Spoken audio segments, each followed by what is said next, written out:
Welcome to the second half of our course. As I'm sure you know by now, this is the half of the course that deals with management accounting.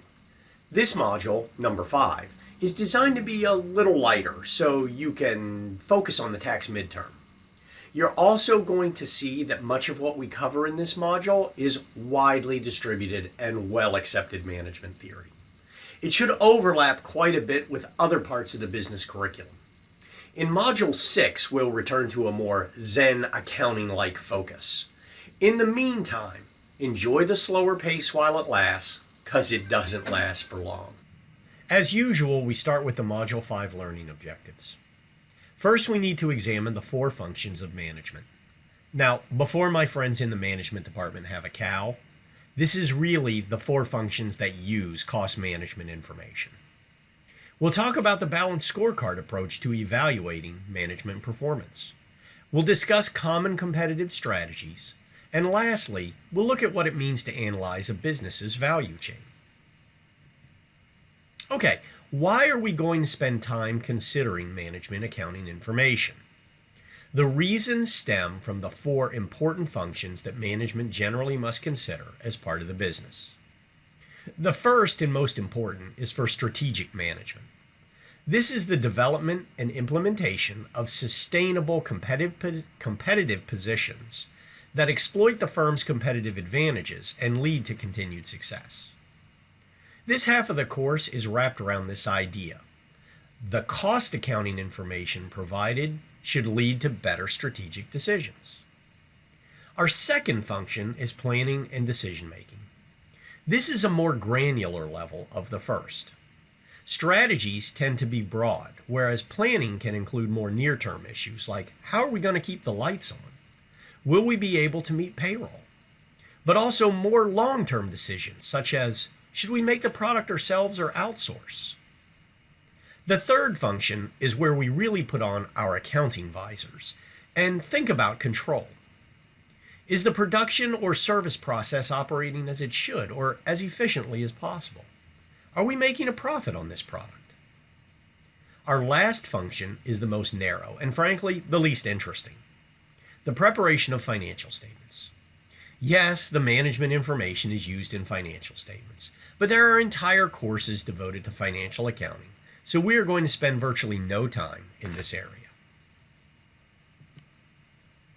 In the business world of today, classic legacy management techniques will rarely get the job done.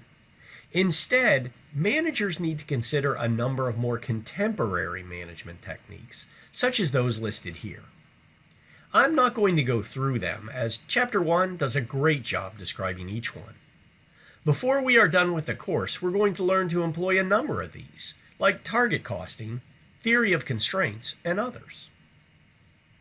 Okay, for those of you that saw the movie Moneyball, you're going to recognize this next clip. If you have not, this is when the individual behind the Moneyball strategy is explaining to the GM of the Oakland A's baseball club why the existing strategy doesn't work. There is an epidemic failure within the game to understand what is really happening. And this leads people who run Major League Baseball teams to misjudge their players and mismanage their teams. Go on. Okay, people who run ball clubs, they think in terms of buying players. Your goal shouldn't be to buy players. Your goal should be to buy wins. And in order to buy wins, you need to buy runs. You're trying to replace Johnny Damon. The Boston Red Sox see Johnny Damon and they see a star who's worth $7.5 million a year. When I see Johnny Damon, what I see is an imperfect understanding of where runs come from. The guy's got a great glove. He's a decent leadoff hitter. He can steal bases, but is he worth the $7.5 million a year that the Boston Red Sox are paying him? No. Baseball thinking is medieval. They are asking all the wrong questions. So the point is that one of the most important issues, if not the most important issue, is the choice of strategy. Are you going to pursue an asset-based strategy like the Red Sox, or a runs-based strategy like the Oakland A's in the movie? Which, by the way, if you have not seen the movie Moneyball, put it on the list. If you don't like Brad Pitt, then read the book by Michael Lewis. Two common strategies that have been pursued multiple times with great success are number one, cost leadership, and number two, differentiation. Cost leadership, well, that's pretty intuitive. Be the low-cost provider. This is a strategy Walmart pursues with excellence. I've posted an optional reading on this issue in Module 5 if you want to know more. Differentiation is a strategy employed by making customers feel that your product is different than your competitors. Often this is done under the auspices of not just being different, but being better. Most luxury brands lean heavily on this type of strategy. Obviously, price is not going to be the most important element, since most luxury goods come at a premium price. Apple has successfully pursued a differentiation strategy that is not based on luxury per se, but rather the innovation of their products. Now, just for the record, let me segregate product differentiation as a strategy from product differentiation as a marketing strategy. Marketing cares less about whether the product is actually differentiated and more about whether consumers think the product is differentiated.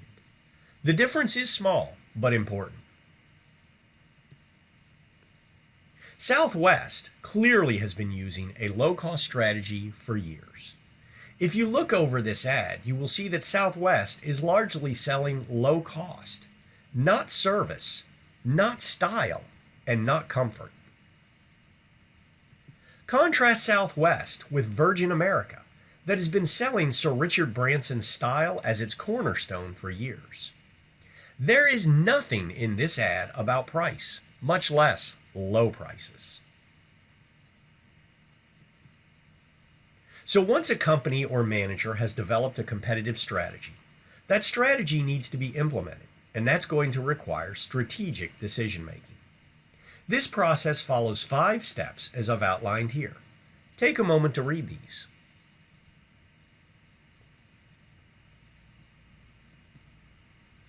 Another step often followed by managers is to identify critical success factors for the business. Using SWOT analysis is a systematic method for doing so. SWOT analysis entails analyzing the internal strengths and weaknesses of the business, and then looking externally for the threats and opportunities. Let's watch another video on SWOT analysis of Starbucks. Okay, great. So in this lesson, our goal would be to apply the SWOT framework in practice. Shouldn't be that difficult, right? The company we'll examine is Starbucks, the well-known U.S. coffee company and coffeehouse chain. It was founded in Seattle in 1971 and operates in several countries around the world. Let's start with the company's strengths. First, almost everyone knows its brand, right? So it definitely has a strong brand recognition. Starbucks has been proclaimed the most recognized coffee brand in the world, quite an advantage regarding other companies in the industry. The firm's brand is one offering of a differentiated product to customers, which is coherent with its strategy and pricing. Clients have expressed they love the atmosphere in Starbucks coffee houses. They can use free Wi-Fi and enjoy the coffee drinking experience to the fullest. The company owns thousands of outlets around the world, and its clients can find it even when traveling overseas. That's a strong advantage, as it ensures loyal clients can remain such even overseas. And finally, Starbucks supply chain management ensures the quality of coffee served to customers is excellent. The company chooses its suppliers carefully, which improves the quality of its products and ensures clients receive a super coffee experience. This is another choice in sync with its differentiation strategy. Okay, very good. Let's take off our rosy glasses and consider some of the firm's weaknesses. One could argue Starbucks offers the same product in all countries where it operates. It does not customize it according to the different tastes of people in different geographies. For some customers, this is an issue, and they prefer competitor products tailored to their specific geographical preferences. In addition, Starbucks has a premium price policy, which is not in line with most customers' expectations. Not all countries have enough middle and high income class individuals who can afford to pay extra for their coffee. Weakness number 3 would be the high employee turnover that the chain's coffee shops have. It is difficult to serve coffee as a premium product when the company's baristas have been on the job for only a couple of weeks. In terms of opportunities, we can say the following. Starbucks can access new countries easily. It simply has to apply its existing business model in these new geographies. Emerging markets can be a great source of growth for the company. Starbucks has also entered agreements within the entertainment industry and partnered with movie-producing companies. That can be a great opportunity for the firm, too. One of the biggest threats for Starbucks is the saturation of the American market, which is where most of its outlets are located. Consumers are increasingly invested in healthier lifestyle, and some substitute products are better positioned to capture the attention of the health-conscious clientele. Okay, we'll stop here. This is what a SWOT analysis looks like in practice. The depth of the observations included in the analysis depends on the information we have about the company. I'm sure an industry practitioner would be capable to prepare a much deeper analysis. However, the important point is you now know how to perform a SWOT analysis on your own, and you can distinguish the important questions from the rest when it comes to analyzing a company. SWOT analysis is a great tool that allows us to visualize and concentrate on some of the most important topics when analyzing a company. This will do for now. Thanks for watching. Hopefully that helps you better understand some of the strategic tools managers frequently use to help with decision making. We'll continue to cover more of these in the next 2 videos. Thanks for watching.